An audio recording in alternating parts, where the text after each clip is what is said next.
Have you ever thought of buying a franchise or currently own one or many? If so, this podcast is for you.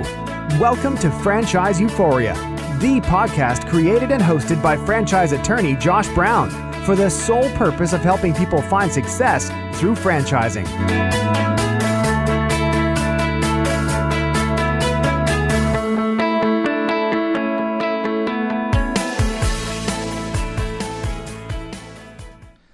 Hello and welcome to Franchise Euphoria. Josh Brown here. Today I am really excited to have Mr. John Lee Dumas on the show.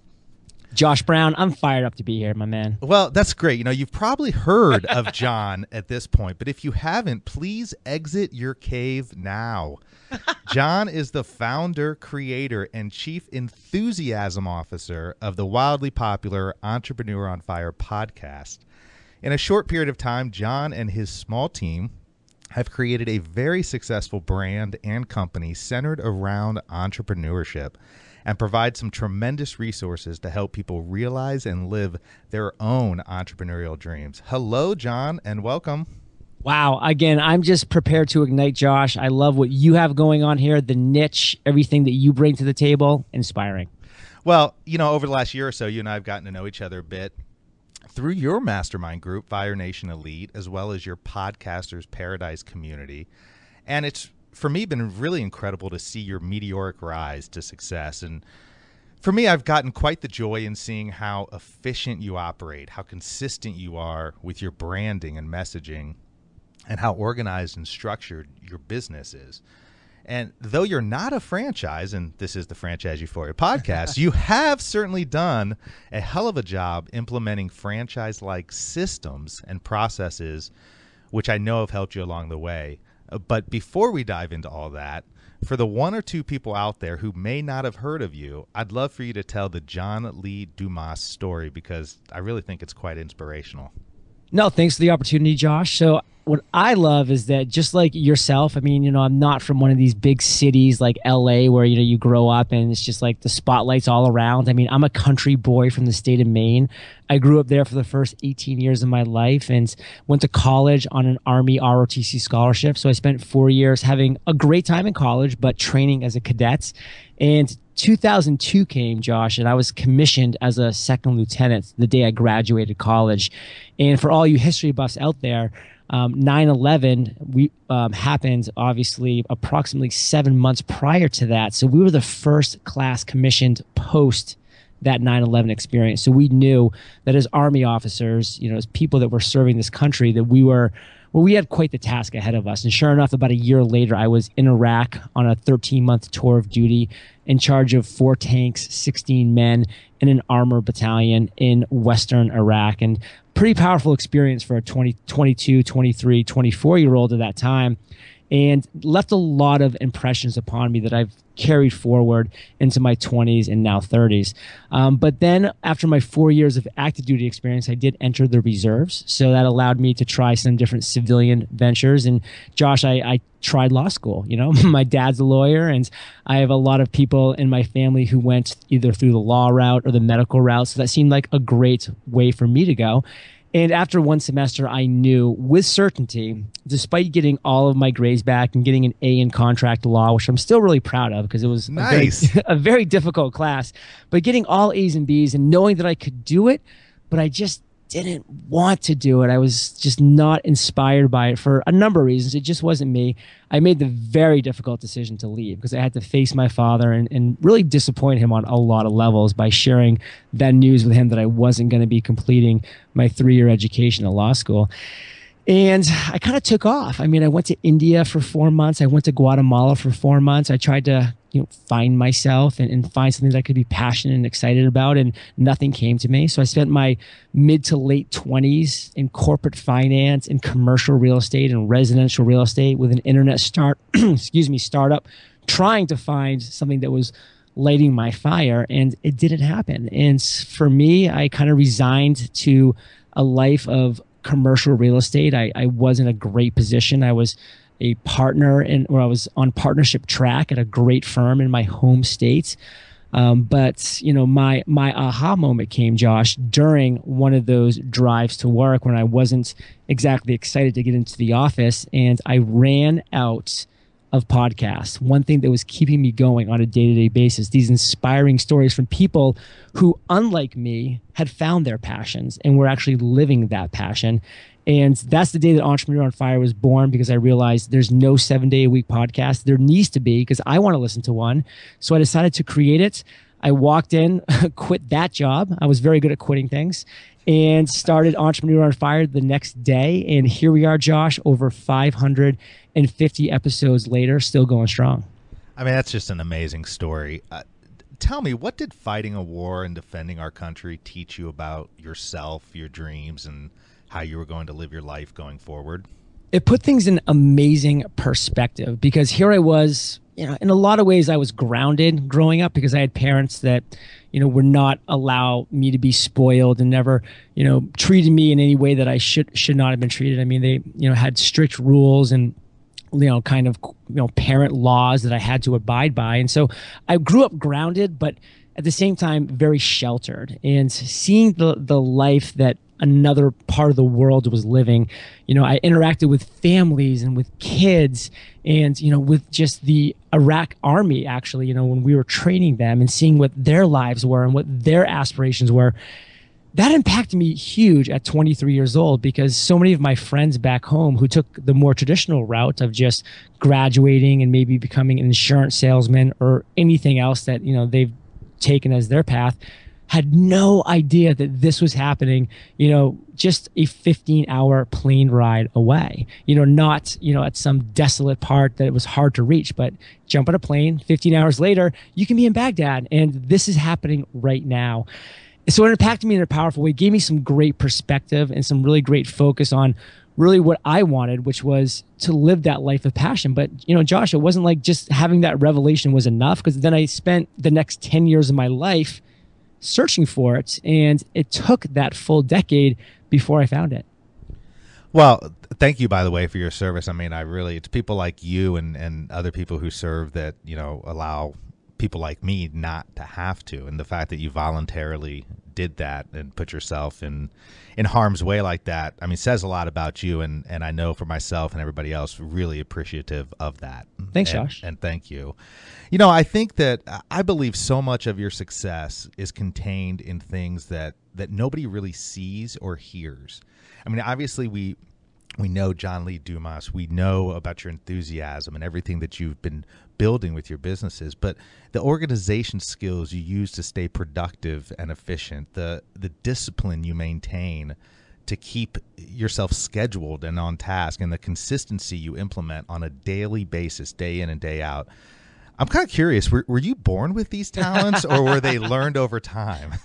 I think you made actually a great revelation to the listeners earlier on, Josh, when you said that, John's not actually a franchise owner of any sort, but in a way, he's created something that can be replicated, that can be modeled. And it is true, because I have systems, that people could actually, if they chose to, take and implement in their businesses to have success. And for me, it doesn't go back to the day I was born. I wish it did, but it didn't. I wasn't born with these things, but it was more of a trial by fire. And, that was throughout my experience as an officer in the U.S. Army, because I was like any other 22-year-old when I graduated college, not that responsible about life. I mean, not taking things that seriously. But then that switch was flipped, and all of a sudden I looked up, and I'm like, wow, like I'm a platoon leader of 16 men. Like their lives in a lot of ways are now resting on my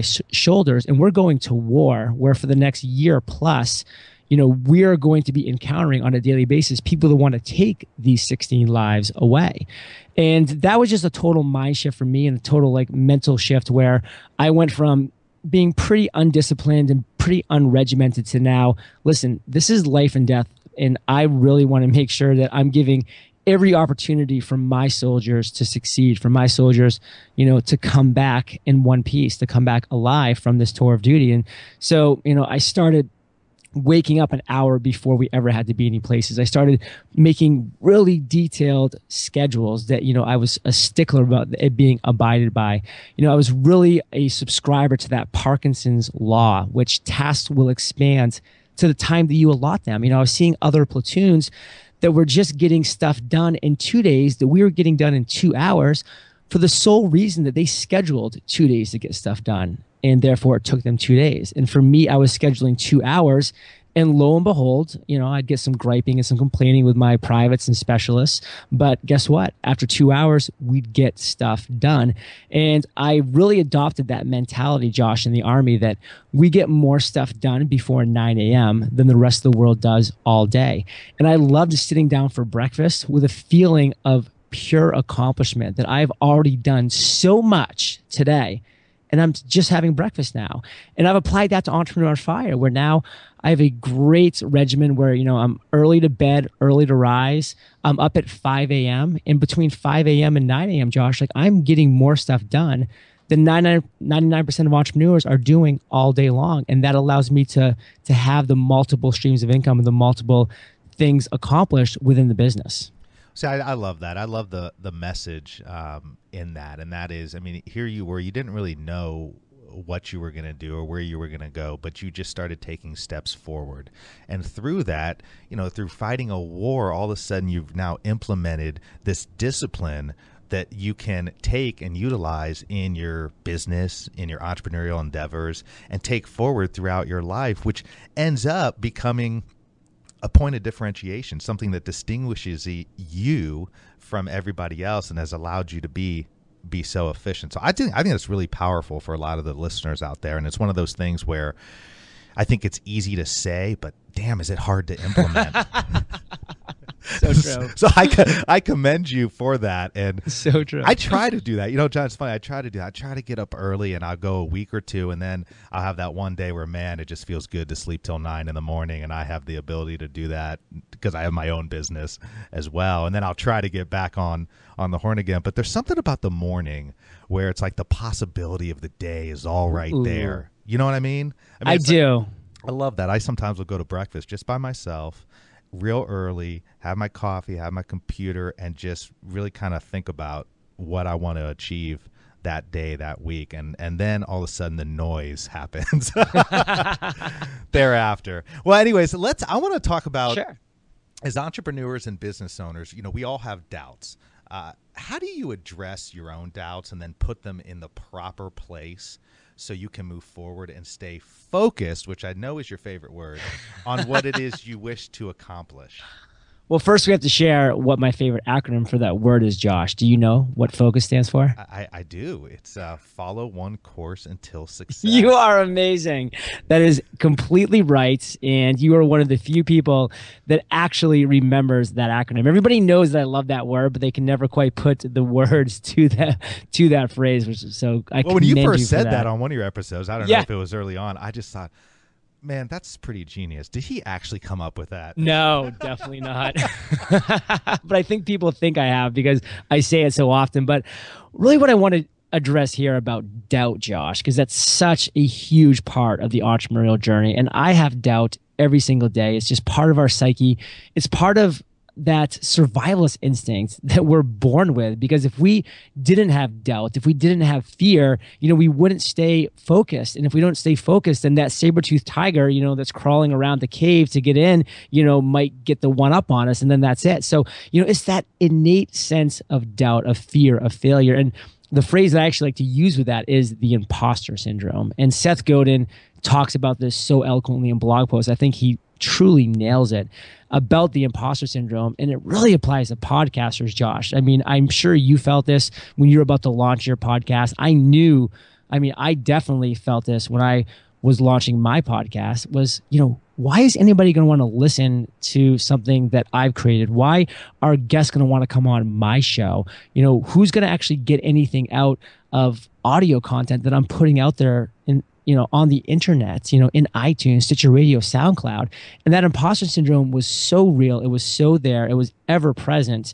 And because, Josh, I had a mastermind like Fire Nation Elite, or a mentor like Jamie Tardy, and I'm surrounding myself by these entrepreneurs that are definitely having doubts, fears, and imposter syndromes themselves, but are all there to support each other through that.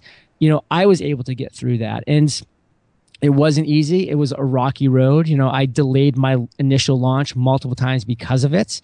And, that delay has done nothing but negative things for my business. That's why one thing that I share when people say, hey, John, I'm getting really close to launching. I just want to get a few more episodes, or I just want to get, one more iteration of my logo. I'm like, no, launch right now. And then you can iterate your logo. Then you can get more interviews done, but you need to launch. And that's the only thing that can overcome that doubt, Josh. That's the only thing that can overcome that fear, that imposter syndrome, is actually taking action. And that's something that so few entrepreneurs do enough. Well, and I think it's so important what you said, because there's a lot of people out there, and for anybody listening who says to themselves, who's looking for that sort of holy grail that is going to provide them with all the answers, and they're never going to experience that feeling of uncertainty. The answer is simple in what you said. You're never going to have that, but you got to put yourself in positions where you are around people in mastermind communities who are going through the same things, who you can bounce things off of. And I've experienced that myself. Your mastermind was the first one I was a part of, and I really didn't know what I would get out of it. But the best thing overall by far has been the community element of it. And I actually didn't even really think about that before I started. I think there's a lot of people out there who may be in that same position. And I know you would say, and I would say to them, find that community, find that community. It's out there, that we're people who, it doesn't have to be the same business, but people who are going through similar struggles. And really it's been incredible. And I think it can really help a lot of people out. Huge. Totally.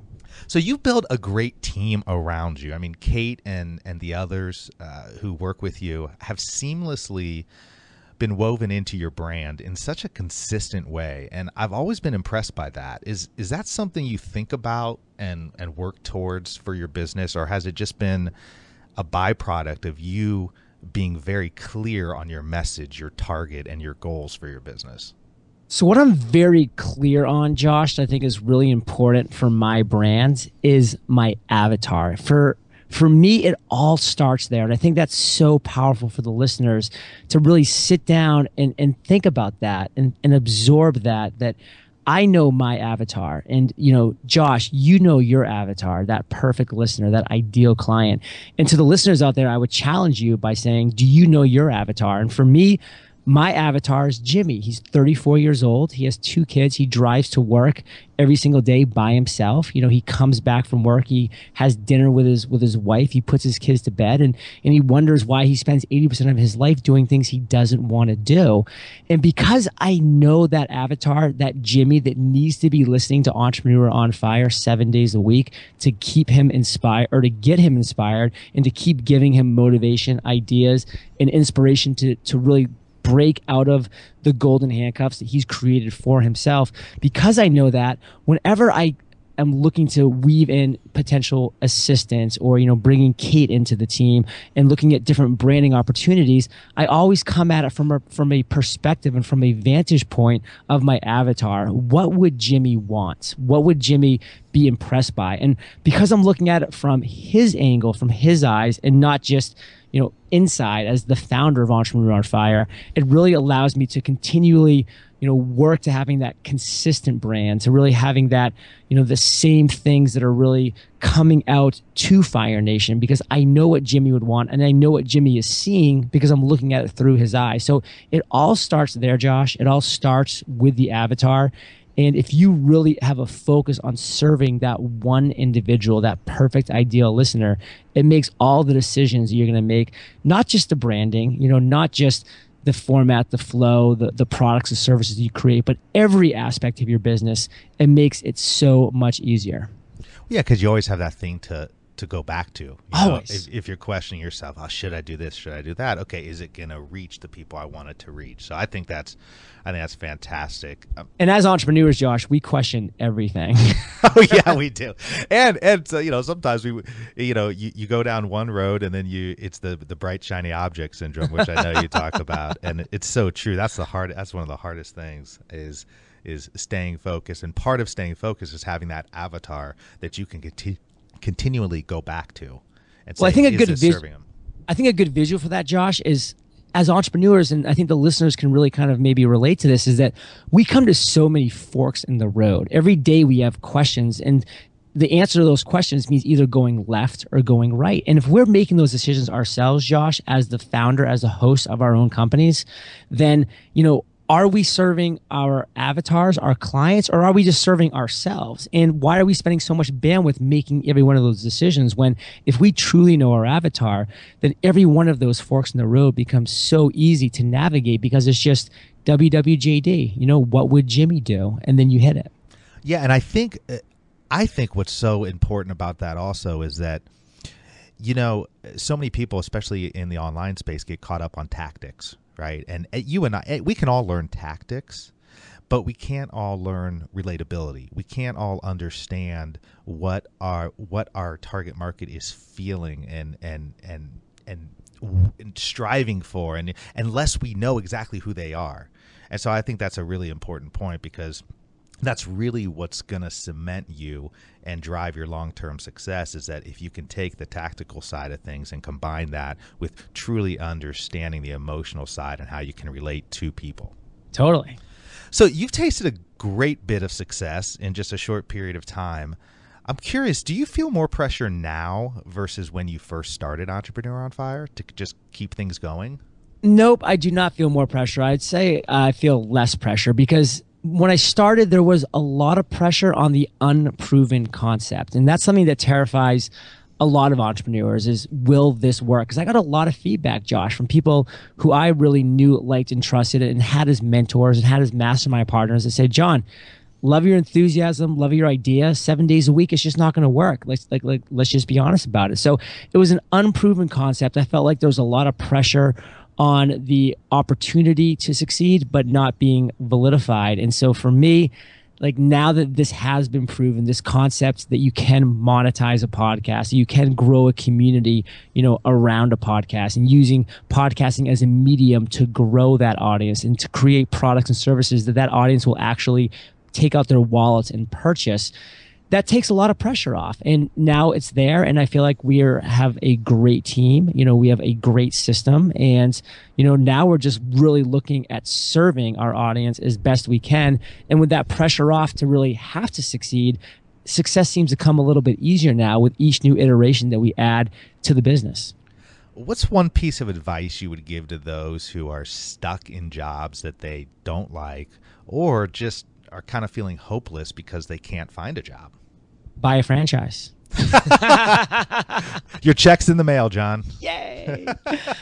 I mean, anybody that's listening to this, Josh, has already taken a huge and valuable and important step, because you're going outside of the little bubble that a lot of us have created. Like when I was in corporate finance, I would wake up, I would put on a suit and tie, I would drive to work, I'd sit in a cubicle, I'd talk to financial advisors all day long, and then I would drive back, and then I would kind of turn work off and kind of get lost, in maybe a happy hour or reality TV or, whatever that was. But I wasn't feeding my mind. I wasn't looking to expand and step out of my comfort zone.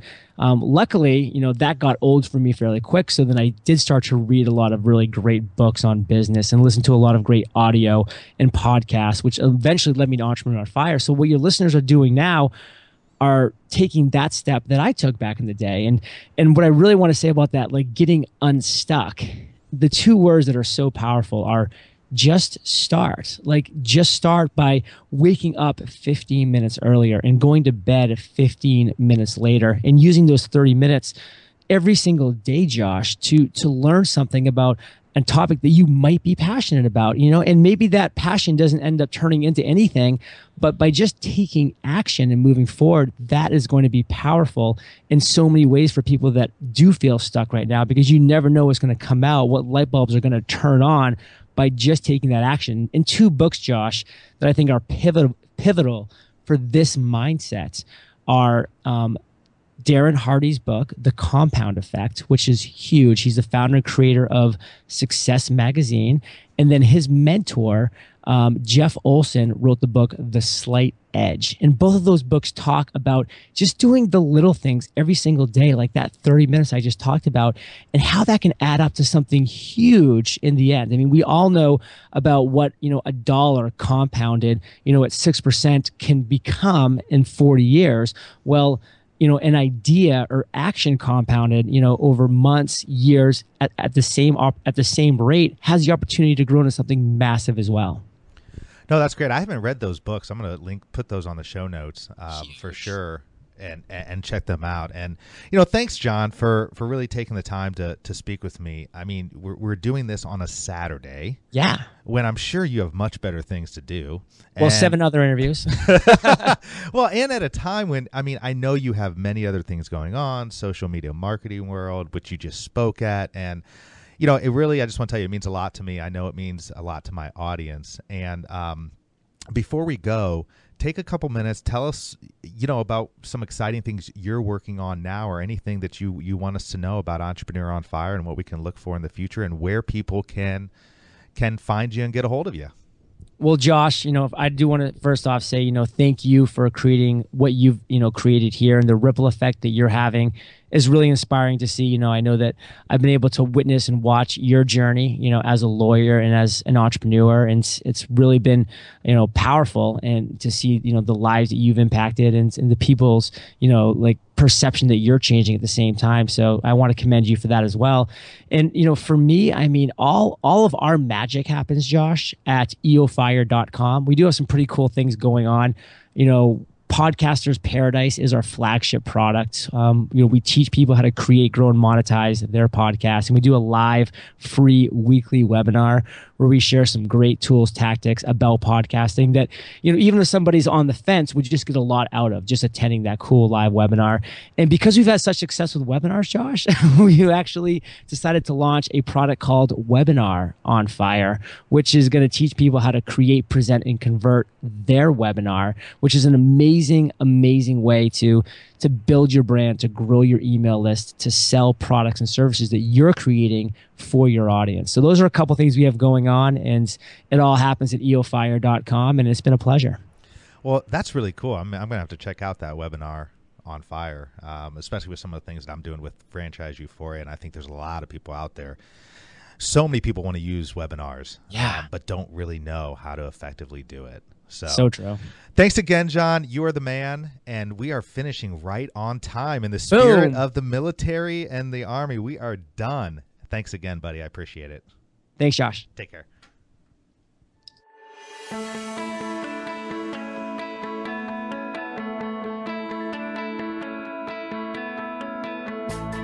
Thanks for being with us today on the Franchise Euphoria podcast. If you enjoyed this episode, please be sure to go to iTunes and provide a review. Also, please remember that although Josh Brown is a licensed and practicing attorney, nothing contained in this podcast should be construed as legal advice, because it is not. The information contained in this podcast is general and educational in nature, and none of it should be relied upon as legal advice. That being said, if you have questions for Josh and would like to contact him, please email him at josh@franchiseeuphoria.com. Thank you so much for listening, and we hope you tune in to our next weekly episode.